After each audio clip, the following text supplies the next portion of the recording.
ढोका खोलिन् तर त्यही बेला म भुलवश भित्र छिर्न पुगे। कोठा सानो थियो।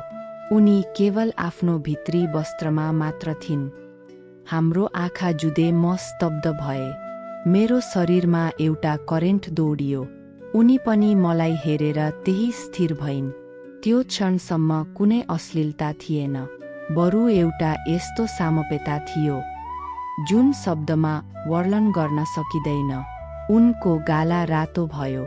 उनले बिस्तारै मेरो हात समातिन्।